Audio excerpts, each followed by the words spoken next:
Good morning, Africa. Good morning, President Hakainde. Good morning, Cyril Ramaphosa. Good morning, Mnangagwa. Good morning, the opposition leaders, Julius Malema and in the Kasonde in Zambia. I also want to extend my greetings to Barack Obama in America and Donald Trump. The few that I've mentioned, they are part and parcel of this prophecy that I'm sharing. The more we are going to look into all these books that are here. The first 3 volumes, the Rescue Operation Airport Trap, 2001 edition. This one, the one I'm holding here, the open letter to President Levi Mwanawasa, the 2008 edition, and the Barack Obama there, Pigpen Predicaments. These are the 3 volumes of the rescue operation, and the Pigpen Predicament was published 2010 edition. What is it that brings me to this juncture? I've been writing these books since 2001. And I've been meeting the presidents. The former president in 1999, I tried to meet him in 1990. The former president, the first president, Republican president of Zambia, late Kenneth Kaunda. I had a longer period with Kenneth Kaunda. And when he listened to God's warning, it prolonged his stay out of politics. But alas, he forgot to keep the agenda. Hence, they succeeded to take him early to the grave.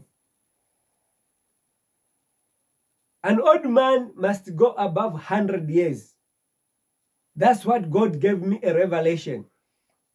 In 2013, when I came here in South Africa in 2012, I found that Nelson Mandela was sick. I went to ask for prayers, to pray for Nelson Mandela. I even wrote a certain book that I lost because 10 years addition to Nelson Mandela, where I was actually praying to God that he must live above 100 years. But that opportunity was not offered. I know they thought I was mad. And today, even those who I say that Kenneth Kaunda was not supposed to die, they don't believe to say he was supposed to be alive because they think he was odd. This reminds me when I was at Lusaka Eye Hospital, where I was leading the church. When I started praying for people, I asked of one old lady, she was not able to walk. I said, after letting her out for a prayer band, I just asked a general question in the church to say, can this woman be able to walk? They said, I don't tempt God. That woman is old. He cannot be able to walk properly because he's old now. He just needs to retire. He's just waiting to die. I said, a person who fears God and obeys his commandment, regardless of the age, he must be able to walk upright. And when he's dying, he should actually know to say, now God calls me for death. And he can even say, please come here, my children and grandchildren. It is time. I have to rest above 100 years. They actually mocked me. I followed to the prayer band, prayed with that woman, Elder Mwinga, who was seated there. This Elder Mwinga is actually the one who announced my death when I was actually scheduled to die in a mental hospital. 2021, 18th October. 2022, 18th October. Was it? I was correct. 2021, 18th October. That was the date that I was supposed to be injected for life, for my death. And the very month, or rather the very weekend, in Zambia, it was announced that Alex Masuka, the evangelist in South Africa, is dead. But thank God, he rescued me out of that. It is the same elder who was actually objecting to say that old woman cannot walk. Me, I said he can walk. We went and prayed. That woman who could struggle from home to reach church, you can see her from a distance. She may sit maybe 2 times before reaching church, resting because she was not able to walk. But after that life-changing prayer, that woman, that old grandmother, was able to walk. The following Sabbath, when we are seated outside in the morning before the Sabbath school starting period, we saw the old lady coming. Then I asked my elder to say, Elder, look at that old lady. How is she walking? The elder looked at her and he did not comment anything because he was one of the person who was opposed that she cannot walk. This old woman walked until she reached the church and entered without showing tiredness because prayer changed her life. When I'm coming to speak about what God has revealed to me, to Hakainde Hichilema, or to all these other presidents that I've mentioned, I'm actually giving them an opportunity for a life-changing prayer. I don't see a parent who can simply correct a child without telling the child what she or he has done wrong. So when I'm mentioning the wrong things that are done, it doesn't mean that I'm bitter. According to the slogan of the UPND, whosoever says something that they don't want people to listen, they say is bitter. That slogan is a colonial master free education product of a slogan. Because when someone is talking to you to tell you to say, this is wrong, God is not happy, then you say you are bitter. You hate HH. What kind of reasoning? They take people to mental hospitals because of telling the truth, and keep those people who follow blindly falsehood, and they follow blindly false prophets, knowingly for sure to say this person, as I'm being insulted over my question to President Hakainde Hichilema, simple question, which I want to put it right away, to say, can President Hakainde Hichilema tell the nation if what Prophet Siawan says is in agreement with him? I know others were telling me to say Siawan was actually behind the PF government. I want to say yes.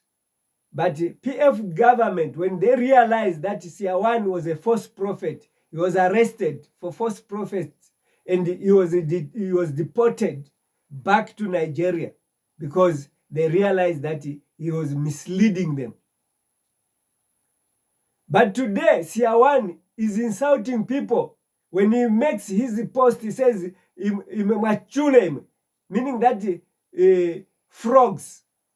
That's why when I'm talking about, say, Siawan is a photocopy prophet, it's because the words that he used to insult people, they are the prophetical words that I've been writing in these books.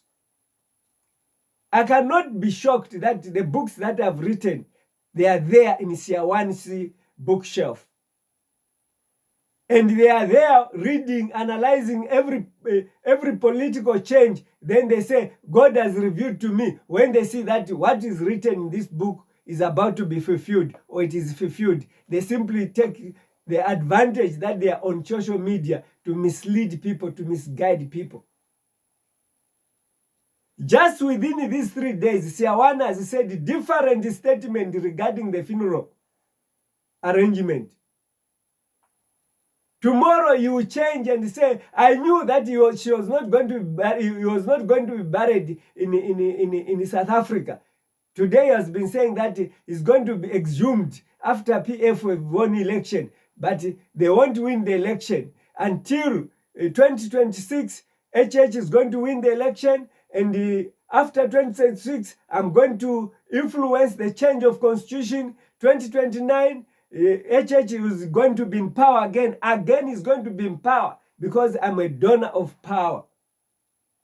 Then I said, I want to wait to see if Siawan's words are going to be tested as truth. Of course, HH might win this 2026 election because people, eligible people, they've been imprisoned, like GBM. The way he came out, there's no one who is able to stand with the Hakainde Hichilema. But if God would raise people like Kasonde, and the people of Zambia can listen and get the truth, then I know for sure that Kasonde can win the election because he has accepted to defend God's agenda. That is the defense the ministry of God is looking for. When we are talking about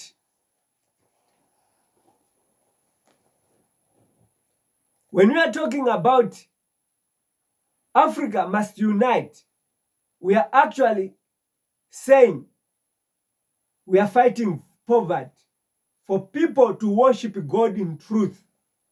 The reason why Siawan is lying to people is because he's searching for money, selling muti, proclaiming to say he has a house, he's going to build another big house than that one. You may even find that people on Facebook, they are faking their riches. Sometimes that house is just renting, or he was just donated by someone else, or he was just given to stay for free, and he claims that it is his own house. And the people, they are simply saying, amen, amen, because he's actually faking riches in order to deceive people that they can be riches.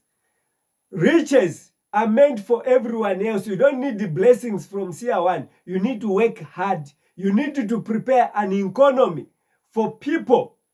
Like a country must have a stable economy. Then false prophets, they won't take advantage of their offerings to buy riches, or to buy their anointing oil, or to buy their branded underwears in the name of Jesus Christ, or in the name of the spiritual father.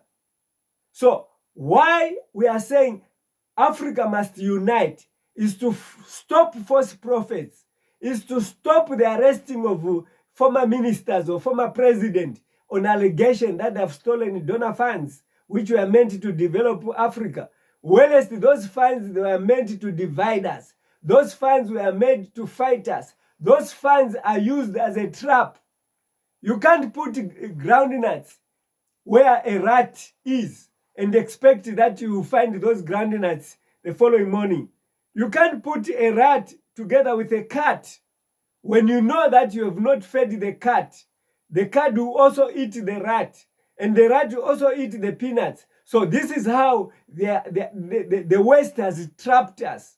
They get our natural resources and they claim 5 years of not paying duty.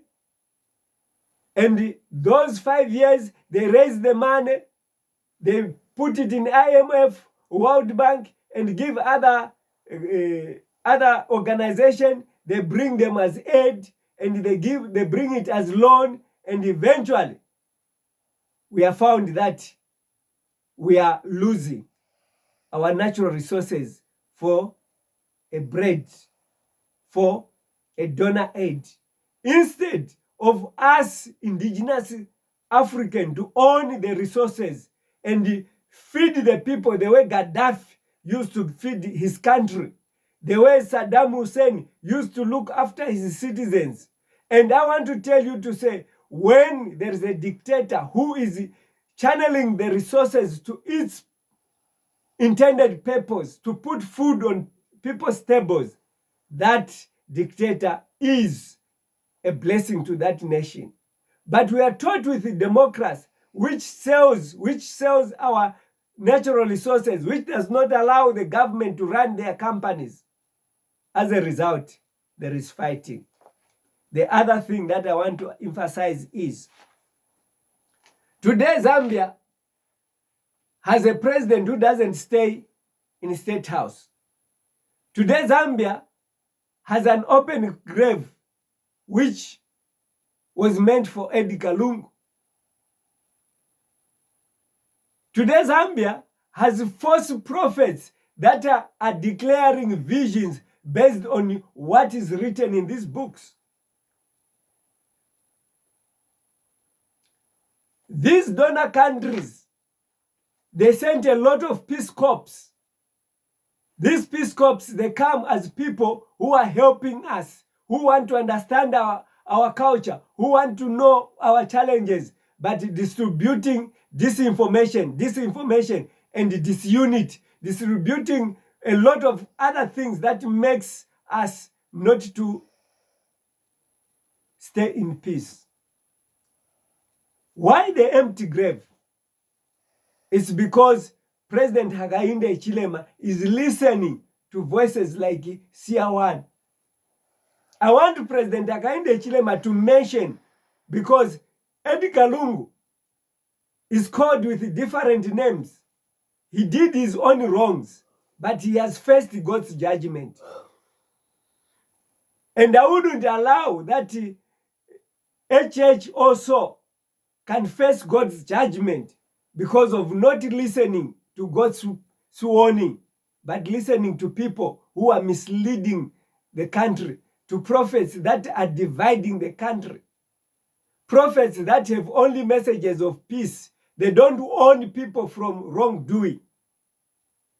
I want to read for Hakainde Hichilema the letter that I wrote to Chiluba when Chiluba was so stubborn, like he is today, like what Hakainde is doing.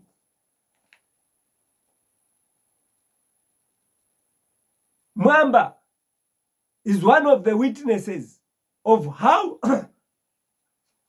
I was arrested at President Chiluba's residence for going to tell him that God has revealed to me that you are going to be arrested.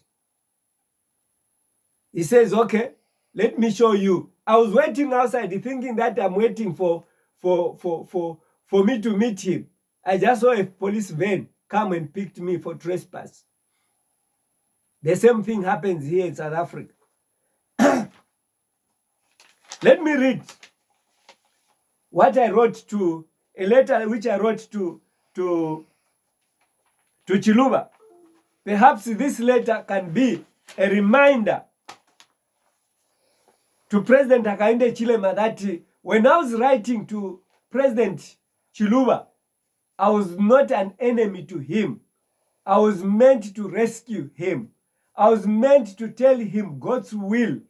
And exactly what I told him is what made him go to the grave early. Let me read.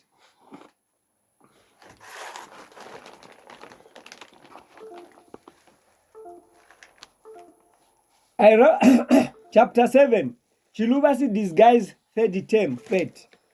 In this vision, I told Chiluba not to go for a third term.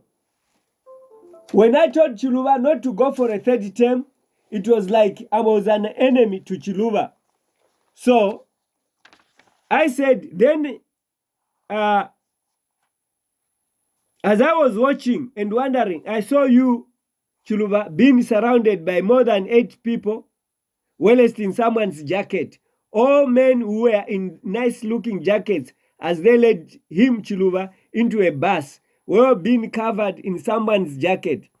Just for a short while, I was unable to see him as he was entering into the bus. Someone's jacket, it came out completely that he used Mwanawasa to cover himself to go for a third term, which I actually declared to say third term was not God's blessing. Then I said, then I was only able to see him as he came out of someone's jacket and he sat in the bus and it started off. I tried to follow the bus, but I could not find him and the bus. I failed to locate the rest house where he went according to his word of instruction. So now, let me go quickly here. The same appeal that I'm appealing to Hakainde Hichilema. On this paragraph, I said, this coincidence makes it unmistakably evident that the hand of God is behind this revelation. My arrest did not bear me to continue my effort to rescue the former President Chiluba. I wrote to warn him on 4th September 2005 and I said, agree with the adversary quickly. Well, thou art in the way with him, lest any time the adversary deliver thee to the judge, and the judge deliver thee to the officer, and thou shalt be cast into prison. Verily I say unto thee, thou shalt no means come out hence, till thou pay the uttermost fatling. Matthew chapter 5, 25 to 26.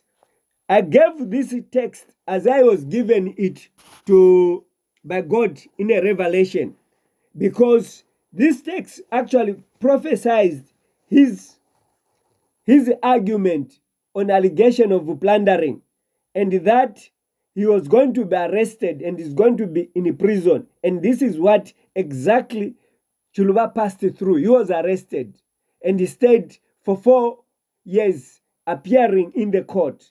So let me conclude by, let me quickly go to this letter which I wrote on 1st March 2008. I said, to dear FTJ Chiluba, dear former president, how are you? I'm fine, and the Lord is a blessing. The Lord is blessing his work. May I begin by saying you are the most beloved of God due to the number of visions, dreams God has shown me concerning your life, in order to give rebuke and warnings to make you withdraw from your purpose and from pride of life. I quoted Job chapter 33, verse 14 to 18. And I further, let me quickly read, I'll summarize this letter. I want to read it all. Let me quickly read it all. Now listen to what God has shown me on 29th February 2008.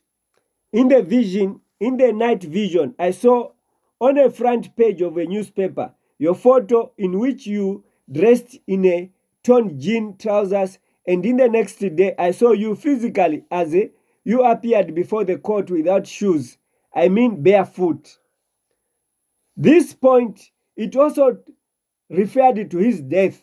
If someone is seen appearing before the court barefooted and a torn jean, that means a torn jean, it also refers wounds, because to others I saw torn clothes. To others I saw wounds on their bodies. Like in the case of Mwanawasa, I saw a wound on his back. In the case of Sata, I saw wounds on the chest, on the shoulder, and on the what? On the head. In the case of Lungu, I saw wounds around all his body. So the message is, your goings are tough and there is no peace in your goings, but you have no choice of your own, only to obey God's voice.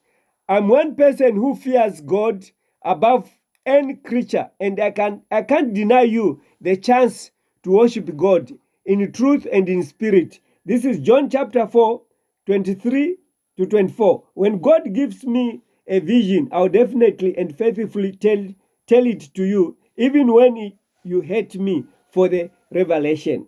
Even if Hakainde Hichilema, the way I told Chiluba, even if you hate me, I'll still give you the revelation. Let me remind you of the prophet Nehemiah, who told the king that he will not prosper in the war. And King Ahab went ahead to battle as opposed by the prophet. One thing that the king said, I hate Micaiah because he does not say good things about me. This statement leaves me in a state of fear. If a king despises a prophet whom God sent to rescue him and turns to be an enemy instead of a friend, this is what is actually prevailing. When I look at the people that are posting on Facebook, replying to the warnings that I give to you, they make me fear, because you mentioned personally that you have planted people to monitor what is happening on social media. And these are the people that are insulting me heavily, insulting my private parts because of defending you, which is exactly what was happening during King Ahab, because he hated Micaiah. Another sad situation is that of King Manasseh, who killed Isaiah the prophet and did cut him into pieces for revealing his wicked way of worshipping idols, sacrificing his children through the fire in order to maintain his rule. He ended up tied in chains and in prison. That's when he turns to God. That's when he turned to God. When Manasseh wanted to maintain his power, he listens to people like Siawan and other prophets, praise whatsoever. And he ended up being arrested. He ended up in prison. When he was arrested as a slave, that's when he turned to God. Manasseh thought Isaiah the prophet stood on his way to prosperity and wealth, and he killed him, thinking it was the best way to save his interest, and God raised an army and took him as prisoner. If Manasseh made up his mind when God sent Isaiah to him, he was not going to end up in prison. And if you don't make your mind, you will end up in the same fate as King Manasseh, I told Chiluba. My appeal to you is that consult God now and save your life from persecution by the hand of God through political leaders and the court. It is never too late with God. You can make things right with Him today, and I'm sure He is able to keep you from falling. That is Jude chapter 19. I promise peace, happiness, and good health once you accept God to use you to declare His glory. Lastly, humble yourself, consult Him, and He will always be a friend in time of need and difficulties. Then I made a last appeal here. Surprisingly, I said, yours faithfully, Evangelist Alex K. Masuka. Surprisingly, the former president, FTJ Chiluba, did not respond to this letter. Even after the fulfillment of the prophecy, when Chiluba was called at the Woodlands police station by the task force on corruption to answer questions about Carlington Maze saga, this style of life and spirit of fighting God's revelation shall lead to his final fate. Even Dr. Lev Manawasa's departure might not be a blessing to him over the corruption allegation before the courts of law. God will use the next president to be on his neck again. End of quote. Now, what I want to say is, on my last statement, when I said God will use the next president to be on his neck again, this statement has a continuous bearing. Every president, Chiluba ordered the arrest of the first president, Kaunda. Then the battle started of hatred. Chiluba was ordered to be arrested by Manawasa. What saved Manawasa to be arrested was death. What saved the Rupia Banda, it was just a short period of leadership. Sata also, what saved him is also death. Here is HH ordering the arrest of the wife to the president, and also putting the former president on strictly movement restrictions. He was not allowed even to attend medical appointments, according to the claims on social media. But today, I'm talking to Hakainde Hichilema to say, can you surrender yourself to God? God is calling you to listen to what is written in this books. I've written to this book. If I'm talking like I'm angry, but these books may talk quietly and clear. You must read and come to your senses and ask for a prayer. I'll pray for you, and you may even do God's will by bringing the economy of Zambia at a right track, as did Mwanawasa. God bless you.